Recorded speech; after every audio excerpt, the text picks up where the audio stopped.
welcome back to another edition of Miami Cycling. Today we have two co-hosts today. We are going to review the El Hueco race for 40 Plus Masters. There's quite a lot of action towards the end of this race, some pushing and shoving in the peloton, some yelling at each other. Today we're going to be joined by Kei Kasai and Sean Spaulding to give their commentary on how the race went. I have Kei's footage, and I also have my footage. My footage right now is the main screen, and Kei's is at the top right, and we will be adjusting for different points of view as we go through the race. Kei, why don't you kind of go over the initial overview of the race, and Sean and I will just kind of chime in as we go, and then when it's time to move forward into the footage, I'll skip ahead. Great. Okay. Good afternoon, everyone. This is Kei speaking. So today, or actually last Sunday, the race was slightly different. They shortened the race. So before, the original course is about a 3.5-minute, 4-minute lap. This one is about a 90-second lap, which is much more true to a crit style race, which is great because the crit rules are a little bit different. You get a free lap. If there's a crash, you get a free lap. So, and then the race itself is much more sharp in terms of accelerations and all that. So personally, I really like this course. This is the first time I've ridden it. Sean and Ben, have you ridden this before? This way? This is my first time with the short course. I agree with you. I really liked it. It was, usually it's kind of a sit in the wheels and you're waiting for a minute or two, and then a couple turns you might have to put out a little power burst. I feel like this race was kind of an exercise of how many times can you do a 5 to 7 second sprint and still have legs for the end. Yeah, and I think case in point is that you saw, and you'll see as we go through the race, that there was a break. But generally not. That generally doesn't happen at Hueco. I think this the way they're situated is now allows for that. So, I like it because it makes for snappier racing, and it increase the competition. Yeah, I also didn't fall asleep before the corners. Most of the times on the long course, I'm like, oh wait, there's a corner. Like all of a sudden, kind of snap out of it and take the turn. Like, so I this one's a lot better. It's like I'm awake the entire time. Yeah. So for me, this race, it's the wind was coming into the finish straight, which would be normally corner 3 and 4 was actually corner 4 and 1. And I felt like the wind was coming straight into the finish. It was a little bit tricky finish, but I was talking to Sean before this race, like, hey, we gotta make sure we're in the top 10 by corner 2 because it's going to be a tailwind, and we weren't really too concerned about a break, which wasn't the right answer because a break did go up the road, but normally at this race it's a straight shot. There's breaks are really hard to achieve.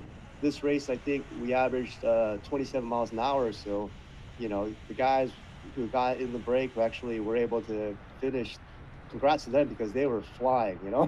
That's pretty impressive power that they were putting out to keep the pack, which was I think 50 riders, to keep them away. That's an impressive move. But and honestly, it felt like there were 3 or 4 different attacks, and there was that last attack that everyone kind of sat up and it just went away. And man, that was an impressive move. You know what the X factor was in this race. I really believe it is that heat. The heat was horrendous. It was horrendous. There were a couple people that dropped out for the race because of cramping, and it wasn't because of overexertion. It was adventure that it was based on the heat. It was ridiculous. Yeah, I agree. It was super hot, and we were an early race too. I think, when did we end up getting started? Maybe 9:30ish or 9:40ish. And 9:10 it was actually, to be specific, 9:10. 9:10. Okay, so 9:10, and it was already that hot. Yeah, I don't know. I we live in Miami and we're used to it, but I think this is the first race this year where the heat where the heat was really full on summer temperature. Oh yeah, actually, I look at my computer. It says it was 90 degrees. Yeah. That's hot. Yeah, I have actually the temperature and the data gauge here. It's mine's showing 93 and yours is showing 88. I don't know whose Garmin's correct, or maybe you were just riding faster than me. At some point, hot. So guys, I guess like we don't really have a lot of key moments to talk about in this race, but we were talking a little bit before in our pre-production about a little motor doping incident in France. So do we want to touch on that before we skip to the end of the race where the real action happens? There's a little bit interesting story. A local rider, a guy who we've raced against a few times, went over to France to do a Masters race. It was a stage race, and I guess he's a sponsor for Astana Cycling, and he rides for the Miami Falcons. And he was accused of having a motor in his bicycle because somebody had heard the sound coming from his bike, and he had bridged kind of maybe shadily from the peloton to the breakaway, and what some of the other riders thought was an inhuman effort.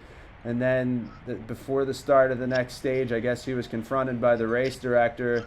He ran away, packed his bike in his car. The race director tried to stop the car from leaving, and he ran over the race director, and the race director got caught on the hood of the car.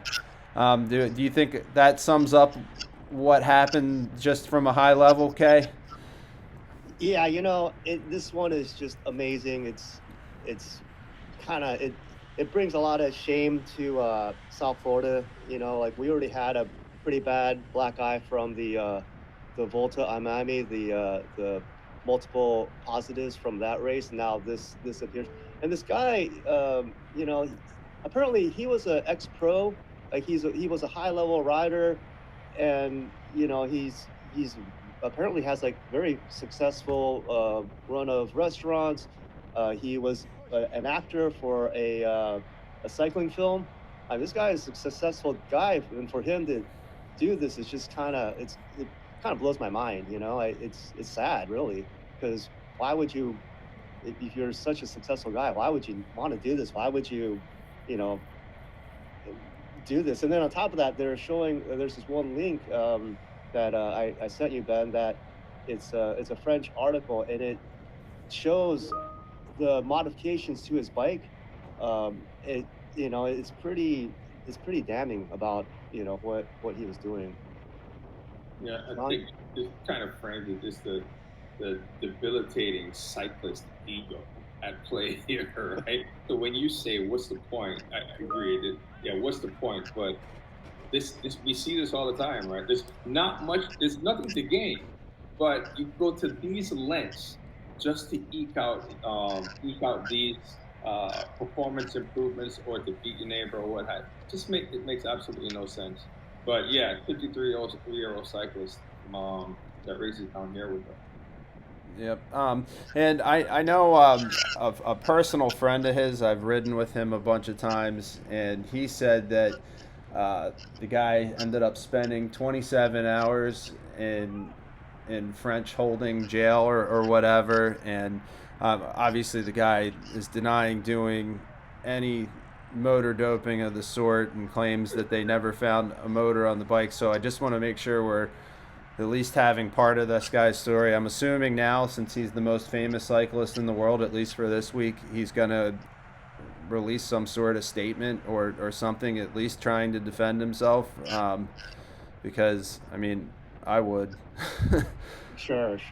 And even if it's, let's say he wasn't motor, the fact that him or his driver ran over the official, like, come on, that's terrible. Like, yeah, you can't be hitting people with your car. Personally, locally we only have like 3 or 4 officials that do the circuit, so, and they don't get paid. They get paid like, I think, what, $50-$60 for a race. Yeah. They're mainly doing this as a volunteer thing. And then, I'm just thinking in terms of like Lynn or Aaron, who's been doing this, and then Jamie, Steve's wife, like if one of them were to get injured from doing something like that, that'd be terrible. Like we gotta make sure we support our officials. Yeah. Yeah, I agree. I think but we're going to see behavior change, right? And a lot of races coming forward, spectator behavior change, as well as the race promoter and just behavioral changes across the gamut, because there's a lot of talk now about you're not seeing a lot of wheel changes, you're seeing more bike changes than wheel changes. And the thinking there is that you're going to change the bike because you can't change the wheel because there's wiring that goes from the wheel to the motor that's generally going to run a bracket, so on and so forth. So that's what the thinking is leading to, right? So there's that. There's a bike changing, and then there's the fact that it's so. I don't think many people realize that how easy it is to really mechanically go because the motors are so small and so effective. It can be hidden. You think when people speak about motor doping, is generally a thinking that, well, how are you going to hide an e-bike in a race? It's a lot easier than that. Yeah, and personally for me, if even if I just had 50 extra watts here and there, a couple times a race, you might actually see me be a factor in the final. You know. Yeah, in that one article, it talks about how much power that you can gain. It's something like 60 watts for 4 hours, 120 watts for 2 hours, and 240 watts for an hour. That's an amazing amount. I mean, like the average 40 plus guy is between 200 to 250 to 300 watts for their FTP. So just add 100 watts and you have a pro cyclist. You have basically a world tour rider, in that kind of scenario. So it's huge. I've been guilty. I've been guilty of spending 5 figures, the thousands of dollars, on very incremental watt gains, right? Yeah. So you can imagine the incentive for people out there to do this for that kind of watt gain, that kind of nefarious incentive. Yeah, the incentive to win flowers and a jersey. Yeah. All right, here I don't even know what you win for Hueco. You just get the jersey, right? And they put $50, right? They put you on the Instagram. Yes, back on Modelo. So yeah, I think we covered this topic, and we're already running in the 13 minutes here. Should we skip towards the end because we do have we do have a little bit of action in our race. Kei, you already alluded to that it ends in a breakaway. I actually have the moment where it got away at the head of the race, but then there was also you saw more closely than me some arguing. We had somebody disqualified from our race for slapping somebody in the head. And did they disqualify? Yeah, Turcotte was disqualified from the race for this incident. So, oh wow.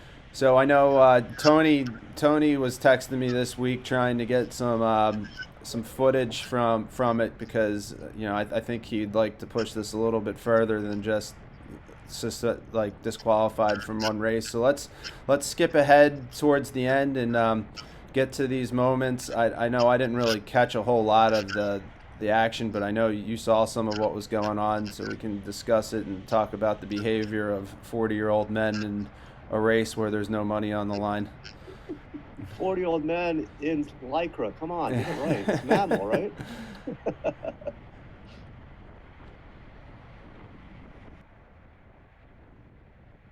All right, so Kei, you called out that there's going to be a breakaway at the end, near the end of the race, and I think we are approaching that moment. This was the time for me where I actually saw this happening and I tried to react, and I blew up. It should be coming up here not too long into the footage. What did you see happening from your angle? Yeah, so this was a counter from a previous attack, and the one that I latched onto that one just because there was just too many people and it's like kind of silly not to. But I was like, when they went, I was like, oh man, that's probably a good move. And then you take off. That's a great reaction by you.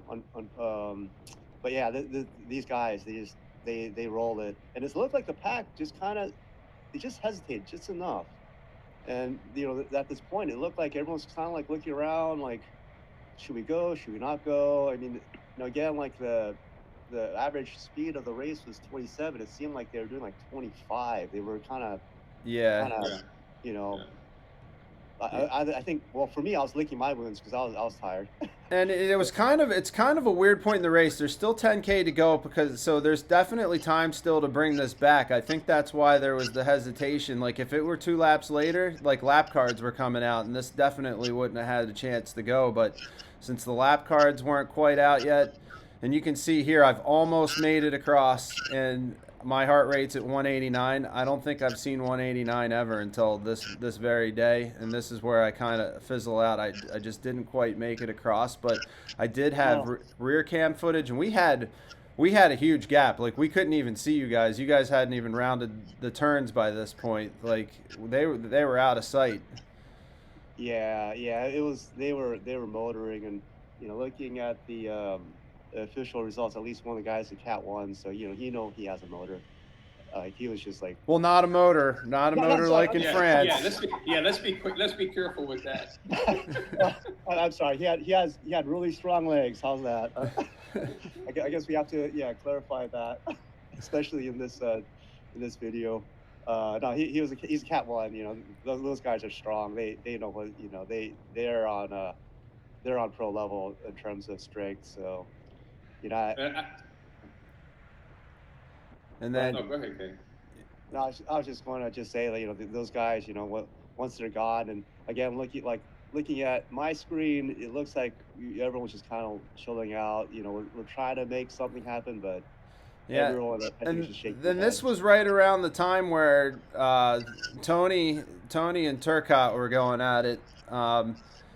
Is that they were yelling and screaming when I was coming back into the peloton, and and you can see in my camera he's looking back and yelling now. So did you actually see what happened, Kei? Like, all I saw was everyone's kind of like yelling at each other, and they're speaking, Cuban Spanish with each other, which I barely understand Spanish, and Cuban Spanish is a completely different language to me. So. Sean, did you see anything? No, but I do remember I kind of lost it in that mission. Oh yeah, I threw a couple expletives out there. I do remember you. I do remember you yelling, like, "Hey guys, shut up! You guys been yelling for like a lap. What's going on?" I do remember you hearing you say that. Yeah, you know why? And part of the thing that irritated me too is because when that break was actually able to solidify and get away from us. It wasn't a power issue. It wasn't a power thing. It was straight positioning. And the guys who are able to keep it together and stop that break from forming were boxed in. I knew I had bad position, and I was frustrated with that. I couldn't get around because you see how the field was tight. So that added to the frustration. Right. But I think at this point, like the field is doing about 25. How fast are we doing? We're 22 right now. Yeah. 22. Yeah. Meanwhile, that break's just riding steady and taking turns and getting further and further away. Yep. Yeah. Right. So what I had heard after the race, because obviously Erin officiated the race for the first time, like she actually got paid and passed her tests and all that. That Turcotte gave Munoz a smack in the helmet. I'm not sure. I went through both your footage and my footage to see if anything could catch that, and then maybe took him to the curb aggressively. I know, Munoz is still pretty upset about it, and it's just kind of a big week for the Miami Falcons, because Motorman in France is also a Miami Falcon when he races here. So pretty controversial for those guys, I guess, this week. Yeah, it's not good. It looks bad on the sponsors. It looks bad on the sport. So it's like the funny thing about this race in Doral is everyone treats it like the World Championships, and maybe rightfully, like it's you're going to, I don't know, maybe you're the world champion for a week if you win this, but I don't go into this race with that same that same amount of what's it called? I don't know, but it's definitely different when you come down here and you kind of put your screws the bolts on tight and hope that you don't get involved. And the going into the last lap, and I was again repeating what I was saying earlier. I was telling Sean, hey, we really have to get into good position by corner 2. And at this point, I think Sure. we all kind of knew the break was gone. So Yeah, and you know what? I'll skip ahead to that and bring your camera to the forefront because you were a little further up in the mix, and you can take us through what happens at the end. Me, I was just trying to pass as many riders as possible at the end, so I didn't finish last. Sure. There's like a few moments here and there, and I can't find them in honesty in the video, but like they were getting into it, and there's at one point one of the guys he just squeezes in between 2 city bike guys and just like starts elbowing them for no reason, and it's like, what was that about?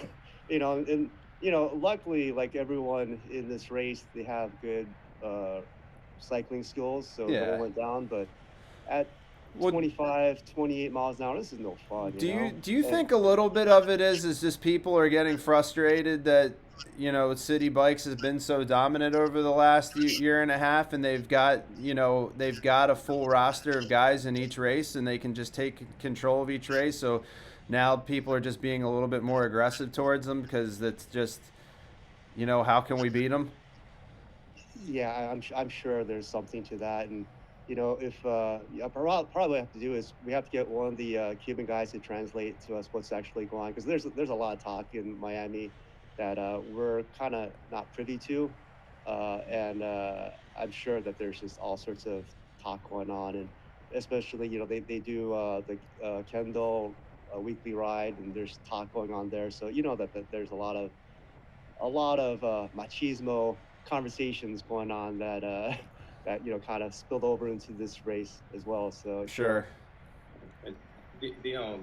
There is this race was a bit of an outlier as well, controversial outlier, because I don't know if you're able to, if you guys are able to catch it on video. I saw him in certain spots, but in addition to all of that other drama, there was another guy also that was riding with a T-shirt on and a bib. So I saw T-shirt guy. I made sure to beat T-shirt guy. I saw him coming across the line. I'm like, I'm not gonna lose the T-shirt guy today. Yeah, I did the same, and I'm sure he's a nice guy, right? And he certainly rode strong. But this is another issue we have, which is coming from other disciplines, whether that's TT or track riding, or from what I understand, he's a track rider. Coming into doing crit racing, there's a certain cadence with which we race in crit, and a certain etiquette to follow. And you could see during the race that I saw him do it on 3 different occasions, just slide across without looking, right? And I know it's a race. I don't expect turn signals, right? But there is a certain amount of etiquette and a certain amount of safety procedures you want to take into consideration when you're racing. And he was just sliding across, and he almost wiped out in front of me on 2 to 3 different occasions. So that's why I say it was a bit of an outlier. You can say that about a race in Miami. Yeah, if it's an outlier in Miami, it must be an outlier. I mean, I think we are pretty much, nationally known for we're different. Let's just say that. So, Kei, I'm gonna skip ahead. The next thing the viewer's gonna see is your camera coming in with a couple laps to go. All right, boys. I'll let you guys take it away because you two are a lot closer to this than I was. Yeah. So I think this is what Lap and Happy said was left, and at this point, I'm looking actually at Cesar's team, the Global Life guys. They're the guys with the green and orange. And they look like they know what they're doing, and I'm like, oh man, I got to get up there. So I think this is actually starting the last lap, and I'm passing a few people. I'm kind of paying attention to who I'm passing. There's Stephens in there, Mobs in there, a few city bike guys are in there. I think Torcat's kind of floating around in there, and then on the right, that's when the Global Life guys take off. And that's it. You gotta do something. and we're going into corner 2. But at this point, you know, I really don't want to be third wheel. I want to be kind of lower back. So I kind of let people go through just because I didn't want to really fight. But then all of a sudden, as we're going around this corner, I feel like someone kicking my foot, or I'm not sure what was going on. But you'll see me all of a sudden move to the right and look over, and it's this guy. I don't know what he was doing, but he just, it felt like he was just hitting me with his foot, but, you know, without taking his foot out of the pedal, which I'm like, okay, whatever. So they're just flying, and we're doing what, 30. I think the average lap or speed for that final lap was like 30. You know, I'm hoping that Sean's there, because that's our goal was just to try to get into the top 10, into the finish. But you'll see right here, like everyone's just going crazy, and they just they're fighting each other so much that it's actually hard. And I gave up at that point. I was like, I'm done. There's nothing left. You know, it was really sketchy, and unfortunately, it feels like the film doesn't do it much justice, because it felt a lot sketchier than the film shows. Yeah, you know? and plus the podium was already up the road anyway. Sure. Sean? We tried to follow. Well, I tried to follow the plan, Kei, with the coming out of turn 2 to get into position. But I don't know if you guys realize, looking at this, but I'm riding that Cayuse, the BMC Cayuse, which is the first time I'm actually racing in with the gravel bike. Even it has 30s on it, but it's the first time. You know, the bottom bracket is a bit lower, and I was being careful throughout the race, but towards the last 2, being uber careful, not to rub as we came around, and as we're coming around the first corner of the last lap, I'm like, I felt it touch just a touch. It kind of got in my head, so I started taking it wide, and it just messed up the flow of catching the move. Right. Right. It seemed like a lot of people caught their pedals. Like I was talking to Brent after the race, and he was showing me, like, you know, he has the Garmin pedals, and the whole bottom of his pedals all scraped up, hitting the corner. So, you know, it's one of those things, I guess. But I think I'm gonna take a page out of your book and get on speed plays and put those on, because I think it really, because of the lower bottom bracket, slightly lower, I should say, on that BMC, those speed plays would definitely help. But yeah, so that was the issue. Sure. That's, you know, I've been riding. No, I think there's a weird age, and it's kind of in our age group where Look and Shimano, they weren't really doing that great of a job with their pedals before the SPDSLs came out, and I think that's what hooked a lot of people to those speed play pedals. Because I noticed, like, all the people that are that ride them, they're around our age, and then no one, like the younger people, they're all SPDSLs, and the older people, they're, you know, whatever. But it's a very specific age group. I think it's kind of funny. Yeah. I don't like the way this conversation's going. it's the old guys and Jake ride speed play.